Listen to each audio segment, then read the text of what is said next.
In the final months of the Second World War, the front lines were collapsing faster than governments could record their own defeat. Entire battalions vanished into snow and smoke. Convoys left depots and were never seen again. And entire archives were burned before a single Allied soldier could cross the threshold. Yet, amid the chaos, certain disappearances were not accidents of war, but deliberate erasures, operations buried so deep that even the victors refused to remember them. One such file, stamped Geheime Reichssache and found in a decaying Soviet archive in 1993, references an event that never officially occurred, a convoy that departed Stargard in February 1945 under orders from the Führer's headquarters. Its name, Operation Solstice, was once thought to be a failed counteroffensive, but as evidence resurfaced, the truth began to point towards something far more disturbing. A mission designed to transport something no one wanted found again. Chapter 1. The Vanished Convoy of Operation Solstice. The winter of 1945 was not a season, but a sentence. Eastern Pomerania had become a wasteland of frozen fields and shattered villages, where retreating Wehrmacht columns struggled to hold against the relentless push of the Red Army. In the chaos of that February, orders were issued from the Oberkommando des Heeres, OKH, in Zossen, for a counteroffensive intended to relieve encircled German units near Stargard. It was given the name Unternehmen Sonnenwende, Operation Solstice. Officially, it failed within days, but buried within declassified British intercepts from Bletchley Park lies mention of a second, Solstice convoy, one unaccounted for in all German after-action reports. At 0200 hours on 17th of February 1945, a column of 22 trucks left Stargard's western rail yard under the command of Hauptmann Erich Wendt of the 11th Panzer Grenadier Regiment. The manifest listed engineering equipment and sensitive materials. Eyewitnesses among captured. German drivers later spoke of sealed steel containers marked with the Reichsadler and a single black sun insignia, the emblem associated with the SS Technical Division, Amt für Sonderentwicklung. The convoy's orders were to proceed west toward Lübeck Bay, avoiding major routes and maintaining radio silence. After that night, it ceased to exist. British SIGINT operators monitoring Wehrmacht communications recorded a final transmission at 0341 hours.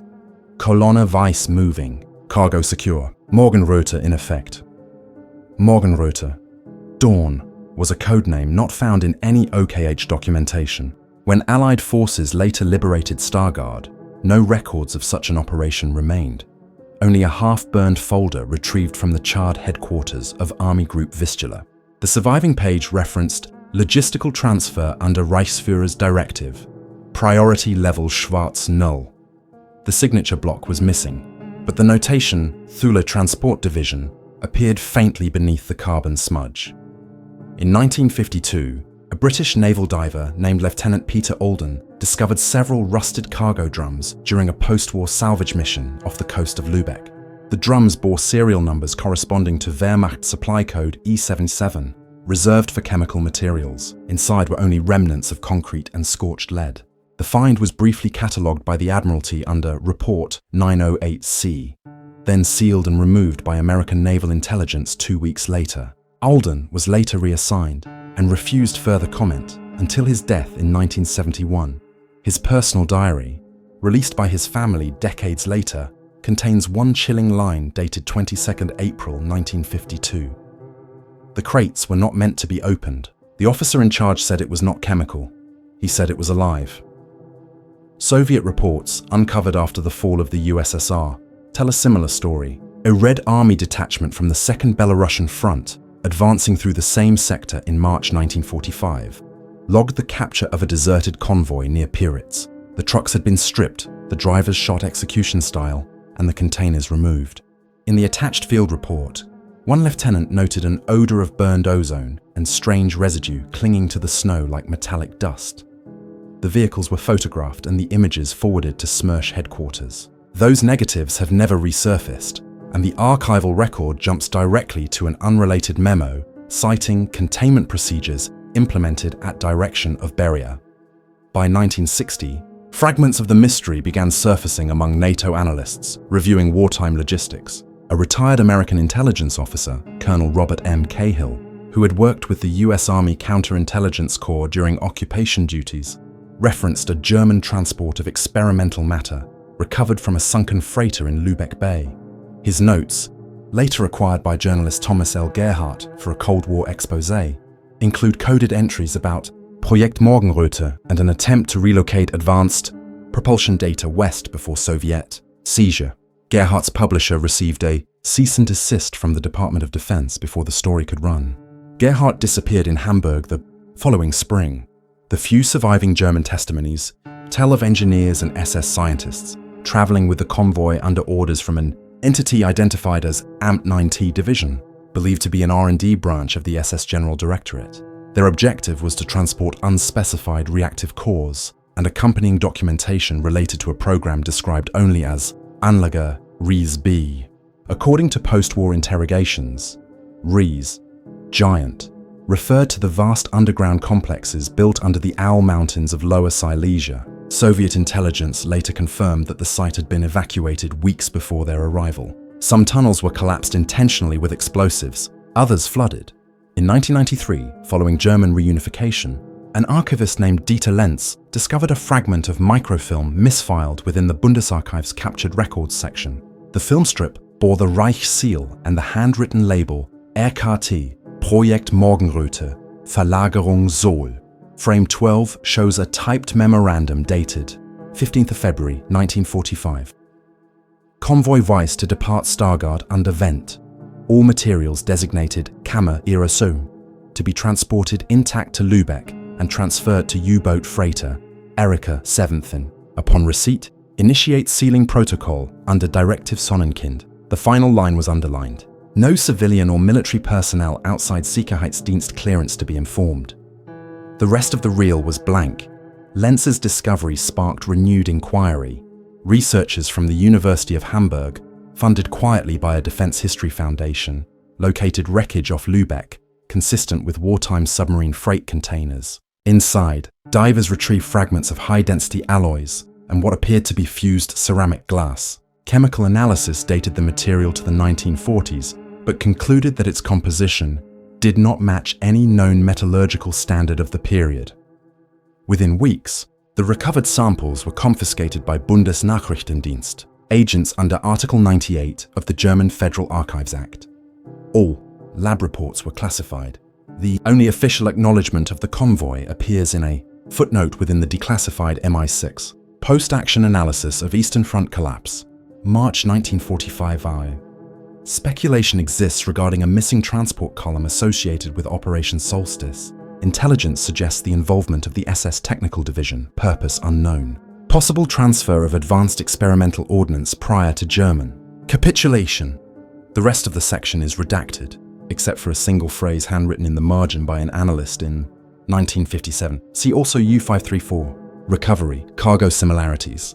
Noted. By the early 2000s, independent historians and naval archaeologists attempted to re-examine the area, but German and NATO maritime authorities restricted access to the coordinates under the pretext of environmental hazard management. Some believe the operation was connected to late war efforts to weaponize nuclear or chemical prototypes. Others suggest it was not a weapon at all, but an energy experiment. One, so unstable that both Allied and Soviet intelligence agreed to erase it rather than risk replication. The last verifiable artifact is a decoded transmission fragment found in Bletchley archives, dated 18th of February 1945, hours after the convoy disappeared. Cargo lost. Do not pursue. Morgenröte terminated. Seal order effective immediately. It was transmitted from a mobile SS frequency known to have operated near Kiel, the intended end of the convoy's route. No subsequent messages from that frequency were ever intercepted. To this day, the official position of both British and German defense ministries is that no evidence supports the existence of a second Solstice convoy. Yet, among the declassified fragments, one recurring word haunts the margins of every page, typed, stamped, or scribbled in pencil.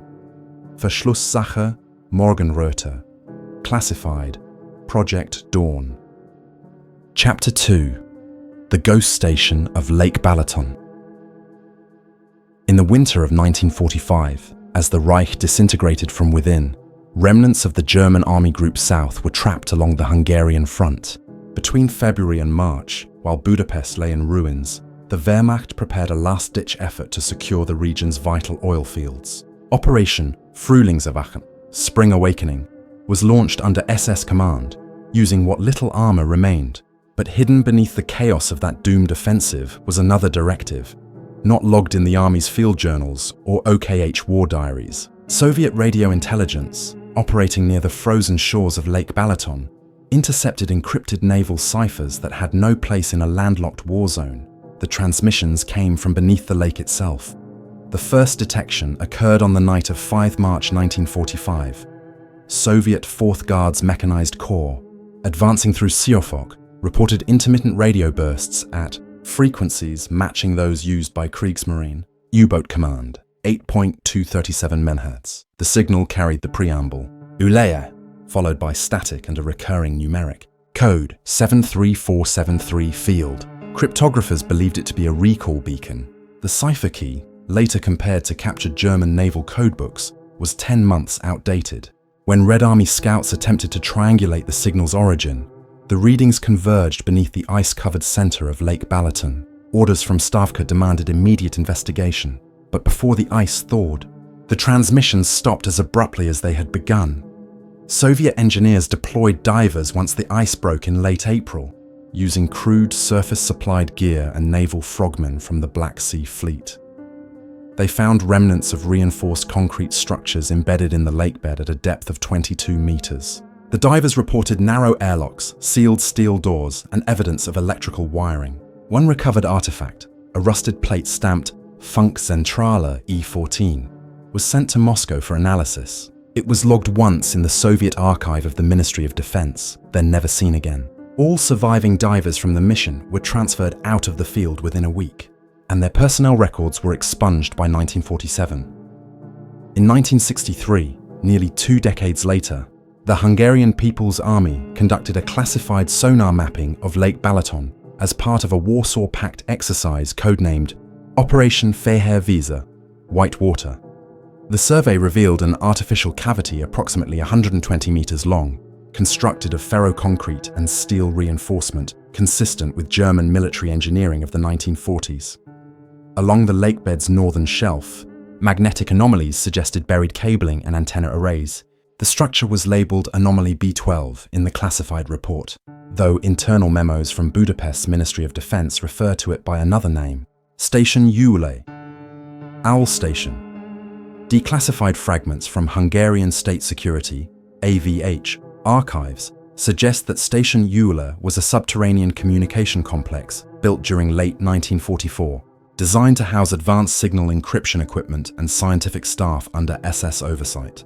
Soviet correspondence between Marshal Malinowski and Lavrenti Beria refers cryptically to a technical station of unusual power discovered under Balaton, potentially linked to enemy experimental transmissions. The documents further mention researchers from the Ahnenerbe stationed there, men working on a classified communications experiment known internally as Project Zeelenbrücke or Soulbridge. In 1974, a civilian geologist named Laszlo Varga, conducting seismic tests for a resort development on the lake's southern shore, recorded echoes of hollow chambers below the sediment. When he reported the findings, his data was confiscated, and he was summoned by the Ministry of the Interior for questioning. He later emigrated to Austria, where he gave a brief interview to Der Kurier newspaper in 1977. His only published remark, "There is something under that lake that still hums." 2 months later, Varga's apartment in Vienna was ransacked by unknown assailants. His notes were never recovered. During the Cold War, both NATO and Warsaw Pact intelligence kept watch over Balaton for unexplained electromagnetic activity. British RAF reconnaissance flights in 1982 detected radio anomalies in the low-frequency range, signals repeating at regular 40-second intervals. Attempts to trace their source led back to the same coordinates first logged in 1945. NATO's SHAPE headquarters requested cooperation with the Hungarian Ministry of Defense, but the request was denied. Within 6 months, the entire region was designated a restricted hydrological zone, ostensibly for environmental monitoring. Civilian access was prohibited for more than a decade. The existence of Station Yule resurfaced in 1991, following the dissolution of the Soviet Union. A partial translation of a declassified Soviet report, Object Number 43, Hungary, 1945, was leaked to a Western researcher through contacts in Moscow. The report includes underwater photographs of a corroded bulkhead with German markings and a typewritten annotation. Entry sealed, interior flooded. No biological remains observed. Unusual power conduits present. Source unknown. One final line, handwritten in Cyrillic, stands out among the formal language. They sent signals even after the war was lost. Later investigation by Hungarian historians uncovered additional fragments from local witnesses. Fishermen from the village of Balatonföldvár recalled a fenced-off pier during the war, guarded by German troops in black uniforms, likely Waffen-SS. Villagers were warned that the pier led to a laboratory under the lake, where scientists listened to the earth. When the Red Army advanced, German guards detonated charges before retreating, and the pier collapsed into the water. Several villagers swore they saw strange green light flickering beneath the ice in the days following the explosion. Soviet engineers dismissed the stories as hysteria, yet their own logs record elevated Geiger readings in the same sector. Technical analysis conducted decades later by the University of Debrecen found residual traces of metallic isotopes, manganese, zinc, and trace barium, consistent with degraded vacuum tube components. These materials were common in 1940s radio engineering, but were found in concentrations far above natural background levels. The researchers concluded that the site likely housed experimental transmitters of significant power output. Funding for the study was abruptly withdrawn after the Ministry of Defense reviewed the findings. The research team's samples were confiscated under national security provisions. A Freedom of Information request filed in 2014 by investigative journalist Eva Komorocsi revealed that Hungarian military archives still contain at least 7 sealed files labeled Balaton, 1945-63. One declassified index card lists Oil, Apt W, Funktechnik, classified, referencing a department specializing in radio wave propagation. Another bears the stamp Nur für den Führungsstab der Waffen-SS, for command staff use only. Beyond that, all content remains redacted. The existence of Project Seelenbrücke has never been confirmed, but anecdotal accounts from Soviet veterans describe the signal as a transmission that did not behave like ordinary radio. In the years since, Lake Balaton has drawn quiet fascination from independent researchers, divers, and amateur radio operators. Many have claimed to pick up faint rhythmic static on shortwave frequencies during winter months, always on or near 8.237 MHz. The noise pulses every 40 seconds, fading and returning as if following an automated pattern. Some believe it is interference. Others suspect it is the residual echo of a long-dead transmitter deep beneath the mud and silt. Whatever its origin, the Hungarian government continues to classify the site, citing environmental hazard and subsidence risk. Today, the waters of Balaton are calm, its resorts bustling, its history sanitized. But in certain winters, when the ice grows thick and still, local fishermen claim their radios whisper. The sound is faint, buried in the static, an old signal repeating through time. And when decoded, the numbers always begin the same way, 73473. Chapter 3. The Cold Vaults of Operation Paperclip. When Germany capitulated in May 1945, the world was told that the Nazi war machine had finally been dismantled. But behind the headlines and victory parades, American intelligence was quietly dismantling something else: the boundaries of legality. Operation Paperclip began as a scientific recruitment drive, its purpose to extract German expertise before the Soviets could. Yet the paperwork that moved through the War Department in late 1946 tells a different story. It was not just men the Americans imported, it was files, sealed containers of documents, specimens, and classified research removed from Europe under diplomatic cover. Their labels bore a single cryptic tag: Sonderakte Zeta, Special Files Zeta. At Wright Field, Ohio, where the Air Technical Intelligence Command evaluated captured German technology, a warehouse identified only as Building 89C was designated as a quarantine site for foreign technical material. Witnesses described long steel cylinders offloaded from military transports under night cover, escorted by armed MPs. The accompanying manifest listed the origin as Nordhausen Mittelwerk, the subterranean V2 complex where thousands of forced laborers had perished under SS oversight. However, the lot numbers attached to the shipments corresponded not to rocketry, but to biomedical classifications used by the Reich Main Office for Health and Sanitation. Each was tagged Zeta Experimental 1944. Dr. Robert Schreiber, a physician with the US Army Medical Corps who served as a consultant for Paperclip's medical review board, later admitted in a 1968 interview that he had seen specimens preserved in transparent cylinders stored under refrigeration at Wright Field. When asked what they contained, he replied only, "They were not mechanical." The War Department ordered all documentation of Building 89C destroyed in 1952. A single requisition slip survives in microfilm, referencing biological materials, source unknown, assigned to Project Eclipse. The initials RMC appear in the signature block, Colonel Robert M. Cahill, Counterintelligence Corps Liaison to Paperclip. Through the late 1940s, a series of memoranda circulated between Wright Field, Fort Detrick, and the newly formed RAND Corporation, discussing the integration of Zeta data into controlled physiological studies. The data in question consisted of handwritten charts and microfilm reels cataloging human endurance, limits under extreme atmospheric pressure, cold exposure, and radiation. Marginal notes identified the data's origin as KZ Dachau Medical Division. While official US policy condemned the Nazi experiments, internal correspondence among the Paperclip evaluators referred to the material as irreplaceable.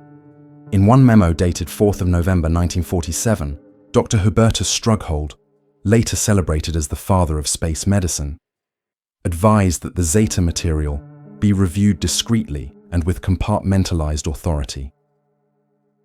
In the mid-1950s, reports began emerging from Edwards Air Force Base of strange medical incidents among early test pilots. Subjects exhibited irregular blood clotting, neurological tremors, and unaccountable tissue calcification after high-altitude exposure tests. Internal Air Force medical memoranda referred to the condition as eclipse syndrome.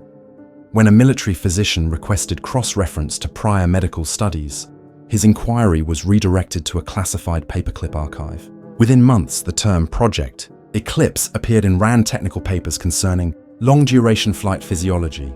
No references to Zeta appear. Again, the name simply vanished. Declassified. FBI correspondence from 1958 shows J. Edgar Hoover's office requesting clarification from the Department of Defense regarding medical archives derived from former German nationals. The Pentagon's response, dated 12th of December, reads, "Subject files under Operation Paperclip do not exist in public record. Handling transferred to AEC Biomedical Division. The Atomic Energy Commission had no biomedical division." A handwritten note in the margin, likely by an analyst, reads, "Check W122, Sandia." The designation corresponds to a classified research section within the Sandia Laboratories complex in New Mexico, active during the same period. In 1979, a whistleblower named Thomas Gerhardt, a freelance investigative journalist and former Air Force translator, published excerpts of a document he claimed to have retrieved from a discarded storage locker at Wright-Patterson. His article, suppressed within weeks, described frozen biological tissue and instrumentation labeled with SS insignia stored alongside V2 components. The publication was seized under the Espionage Act. Gerhardt disappeared from his Hamburg apartment the following spring. His notes, recovered years later, contained a single reference to Zeta Volt 12. Eclipse cross-transfer. Researchers who have examined declassified fragments of the Paperclip files note that several of the German scientists granted US citizenship during the program had backgrounds in military medical logistics, a phrase rarely seen outside of SS documentation. Among them was Dr. Kurt Blome, former Deputy Surgeon General of the Third Reich, known for his involvement in chemical and biological weapons testing. Though initially charged at Nuremberg, Blome was acquitted and later worked under US contract at Camp Detrick. A memo in his personnel file lists him as consultant, Project Zeta Bio 3, priority level black. No such project appears in Defense Department indexes. In 1999, a Freedom of Information Act request filed by historian Mary Ann Price forced partial release of Paperclip's foreign subject files. The documents revealed that nearly 5,000 pages of technical and biological data were removed from German archives before Allied oversight could review them. Among the surviving fragments, a single photostat bears a chilling title: KZ-Dokument Zeta Anlage 9, Kälteversuche und Langzeitbelastung. Cold tests and long-term strain. The author's signature is illegible, but the date, 12th of January 1945, corresponds with the evacuation of Dachau's experimental department. One footnote reads, "Preserve cellular structure indefinitely at subcritical state. Awakening process reversible if parameters met." The term awakening appears nowhere else in the record. To this day, the National Archives catalogue lists numerous sealed paperclip entries under classification level X, materials of unknown or indeterminate value. Among them, one identifier stands out: Zeta 12, medical, restricted, biophysical material.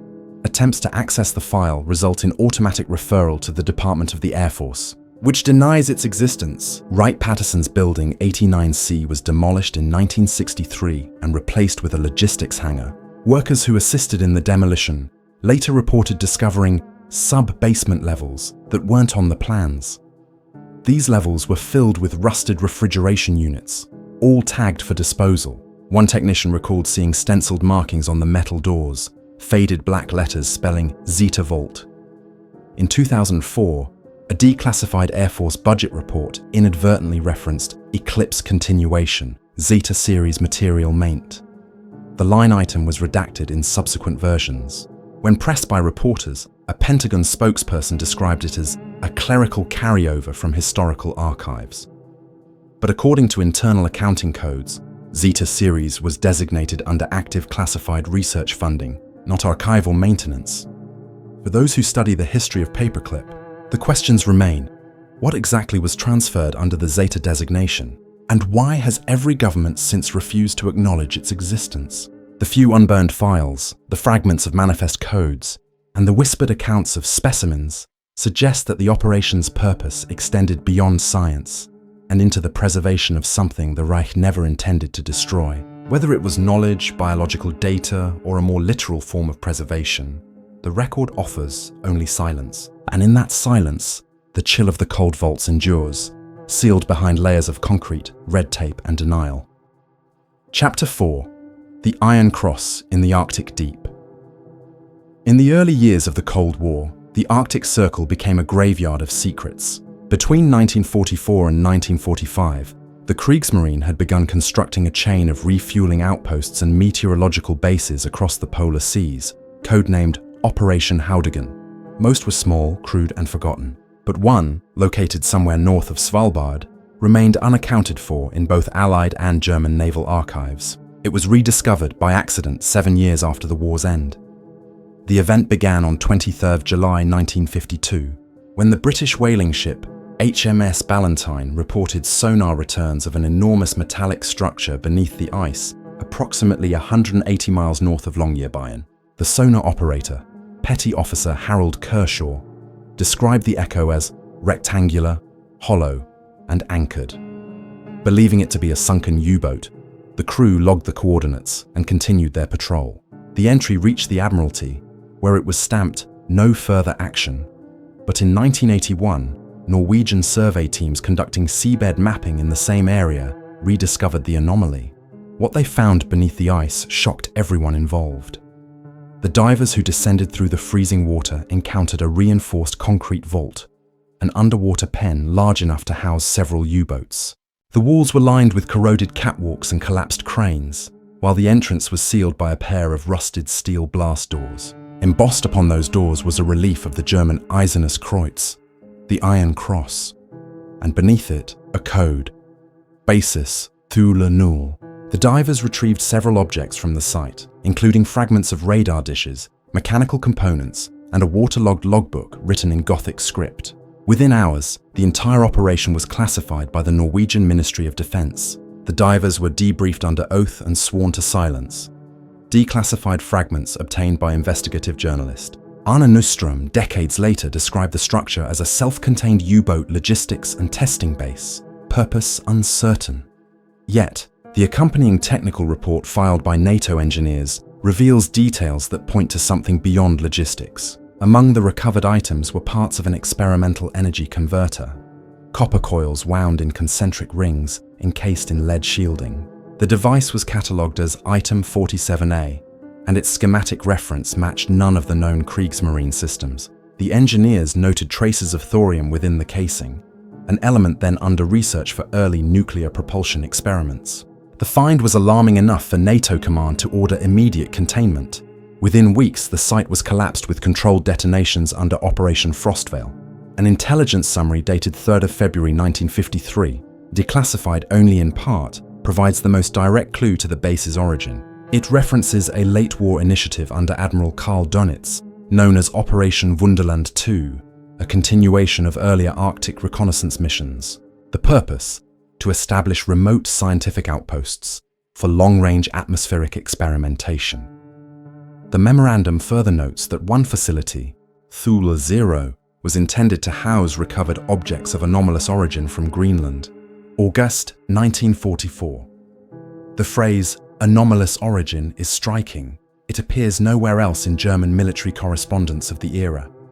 Archived Soviet naval intelligence corroborates the Western reports. In 1956, a declassified KGB bulletin, file Arktika 9, summarizes intercepted NATO communications concerning a German site of pre-atomic experimentation north of Spitsbergen.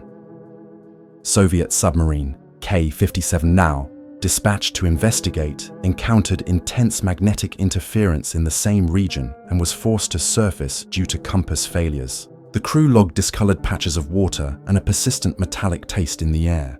Their captain, Commander Oleg Chernyshov, noted in his personal journal, "The instruments behaved as if influenced by something alive." The Soviets sealed their findings under the designation Object 70 Theta, later buried within GRU archives. In 1969, when the CIA conducted a covert Arctic survey under Project Cold Current, analysts cross-referenced the Thule 0 coordinates with German weather station records. One dispatch, dated 22 December 1944, transmitted from U-387 before it was sunk, mentions material transfer successful, return to base impossible, initiating hibernation protocol. The term hibernation protocol appears again in post-war interviews with surviving U-boat officers, some of whom spoke of sealed sleeping cargoes destined for northern waters. Official naval historians dismissed these accounts as delirium from combat stress, yet the consistency of the term across multiple testimonies is difficult to ignore. During the 1981 Norwegian rediscovery, divers recovered not only machinery, but also a corroded brass capsule containing a fragment of paper. Under infrared reconstruction, the faint writing became legible. Directive Sonnenkind, object arrived intact, containment incomplete. The same term, Sonnenkind, appeared decades earlier in German documents related to Operation Solstice, the vanished convoy. Intelligence analysts at the time considered the connection coincidental. Others were not so sure. In 1982, the British Ministry of Defence dispatched a joint team from MI6's Scientific Intelligence Division and the Royal Navy's Hydrographic Service to inspect the site under the guise of an environmental survey. Their classified after-action report, Frostvale Appendix C, notes radiation readings above expected maritime background and describes an internal chamber emitting electromagnetic resonance despite absence of power source. Within that chamber, they discovered the remnants of a cylindrical containment unit and a partially legible placard bearing the inscription Morgenröte Project Phase 3. The report concludes with a terse summary. Object unrecoverable. Site neutralized as per NATO directive. What NATO did not disclose was the subsequent disappearance of Lieutenant Commander Ian Reeves, a sonar technician attached to the survey. Reeves had been the last to descend during the final dive before the demolition. His logbook, later retrieved from his quarters, contained a hand-drawn sketch of the vault interior and a line written across the margin. "There's a hum under the ice. It's still working." Reeves' body was never found. The Royal Navy listed his death as an accident. resulting from equipment failure. Satellite imagery released by the European Space Agency in 2007 shows subtle depressions along the seafloor consistent with collapsed concrete structures. Although officially attributed to glacial movement, the pattern aligns almost perfectly with the original sonar traces from 1952.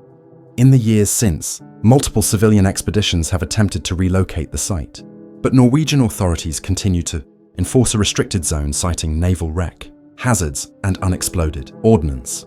Independent divers who ventured too close to the coordinates reported abnormal compass drift and sudden loss of electrical function. Today, what remains of Thule 0 lies buried beneath centuries of ice and seawater, its true purpose frozen in secrecy. Yet fragments of its story connect threads running through other wartime enigmas. Morgenröte, Sonnenkind, and the mysterious containment orders that echo through surviving German archives. The Arctic deep holds many wrecks, but this one was not simply abandoned. It was entombed, and somewhere under the black water, a hum, faint, mechanical, and constant, is said to persist long after the world forgot what it was built to contain. Chapter 5. Shadow Bureau, the Fall of Division 9. By 1949, the battlefields of Europe had gone quiet, but in the shadows of the New World Order, the war had not ended. It had only changed its uniform. From the remnants of the OSS and Britain's SOE came a joint Anglo-American task force, formed without charter, budget, or public name. Its internal codename was Division 9. Its mission: locate and neutralize surviving Nazi scientists, industrialists, and intelligence officers who had slipped through Vatican rat lines into Argentina, Chile, and Paraguay. For 5 years, Division 9 operated under the cover of post-war humanitarian and migration agencies. But when their final mission went dark in 1954, every name connected to the unit was erased from official rolls. The first whisper of Division 9 appeared in a classified memorandum from the US State Department dated 12th of May, 1949, established counterproliferation, measures against Axis scientific assets, coordination with SIS MI6 and CIC Europe authorized, program title N9. Attached was a handwritten note from Alan Dulles himself. No acknowledgement outside agreed circle. Assets to operate deniable. Among its initial agents were former SOE field officers, OSS veterans, and select German defectors, men like Captain Michael Harcourt, a cryptographer from Bletchley, and OSS agent James R. Doyle, who had served in occupied France. By 1950, the team was operating out of a safe house in Naples, using Vatican refugee corridors to trace escaping SS officers. Documents uncovered decades later in the Argentine archives show that between 1951 and 1953, Division 9 was active across Buenos Aires, Córdoba, and Misiones province. Their primary targets, members of the Camera den Werk, a clandestine network aiding ex-SS fugitives. Operation Serpent's Nest was launched in September 1953 after intercepted correspondence linked former Reich scientists to a remote facility near the town of El Dorado. The compound was registered under a shell corporation, Compañía Agroexportadora del Norte, but reconnaissance photos showed high fencing, radio towers, and armed guards. Surveillance identified German engineers with known paperclip connections moving in and out of the site. The local CIA station refused to intervene, citing diplomatic sensitivity. Division 9 went in alone. The mission began at 23 nice hours on 18th of March 1954. According to a surviving fragment of the Division 9 logbook, recovered years later from an MI6 archive, 7 operatives crossed the Paraná River by night, equipped with light weapons and photographic gear. Their orders: secure documents and personnel, extract if possible. The entry ends abruptly after the line, facility active, Russian presence confirmed. What followed has never been fully explained. In April 1954, a single reel of 16mm film labeled Operación Silencio surfaced in Buenos Aires. The footage, seized by local police during a raid on a German expatriate's apartment, showed handheld nighttime imagery of a jungle compound lit by floodlights. Figures in military uniforms can be seen moving around large generators marked with Cyrillic warning signs. One voice in the recording, speaking English with a clipped British accent, utters the words, "They're not alone here." The film ends with static and the faint sound of gunfire. Within 48 hours, the reel was confiscated by US Embassy staff. It was never released to the public. Years later, a declassified CIA memo dated 9th June 1978 referenced Archival Review of Division 9 disappearance. The document includes this chilling line. Evidence suggests joint Soviet-German operation in Argentina, probable exchange of technological materials related to pre-war Thule research. The memo's final paragraph is entirely redacted except for one phrase. Subject: containment compromised. That same year, testimony before the US Senate Select Committee on Intelligence briefly mentioned Division 9 during hearings on post-war covert actions.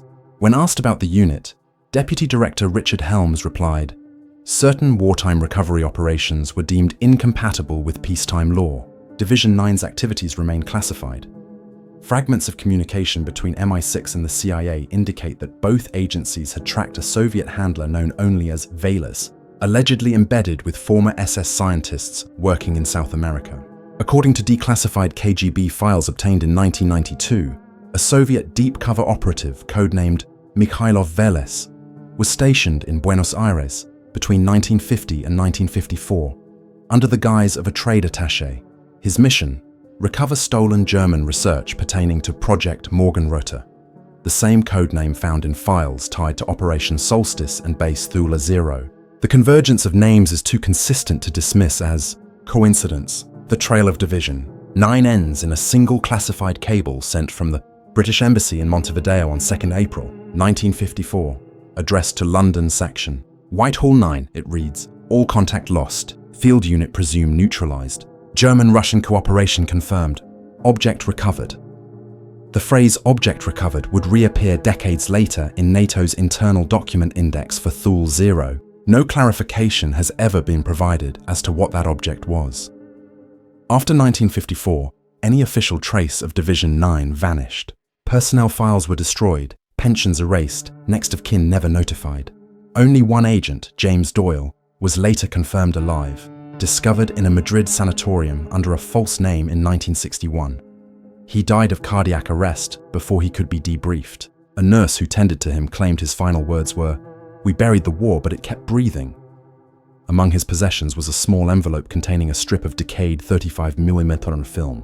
When developed, the image revealed a jungle clearing and a single metal container lying open in the dirt. The markings on its side read faintly, Morgenröte, Kammer, 0. In 1985, British researcher Andrew Fairbairn unearthed several MI6 microfilm records referencing an N9 post-mission containment site near Gibraltar. The entries were deleted the following year, but Fairbairn described one detail before his sudden disappearance. They moved something out of Argentina by sea. No record exists of what the cargo was, only that it arrived at Gibraltar under Royal Navy escort aboard an unmarked vessel identified as RMS Torrin, a ship which itself had no registration in maritime logs. Contemporary intelligence historians view Division 9 as a rogue Cold War footnote, a team sacrificed in the murk of post-war alliances. Yet certain patterns persist, each operation connected to Morgenröte, each file ending with the phrase, "containment compromised." From Pomerania to Hungary, from Ohio to Svalbard, the same chain of secrecy runs unbroken. The men and women of Division 9 vanished not because of failure, but because they found something neither East nor West could allow to exist. Their last transmission, decrypted decades later by a private archivist, contained only 6 words before the line went dead. Target secured, do not transmit, containment compromised. What they had contained remains unspoken, sealed not in archives or vaults, but in silence. The files never close. Each recovered fragment points toward a pattern too deliberate to dismiss. Coordinates repeating across continents, codenames echoing through decades, the same phrases resurfacing in different hands. Containment compromised, object recovered, directive Sonnenkind. The paper trails end, but the coincidences persist. Somewhere beneath polar ice, within unmarked graves in South America, or sealed deep in NATO's restricted archives, pieces of the same mechanism wait in the dark. Were these operations acts of control or acts of desperation? What was so dangerous that both victors of the war agreed to bury it rather than expose it? The truth may not lie in what was found, but in what had to be hidden. And perhaps, in the hum that never stopped beneath the Arctic deep, the war itself never truly ended.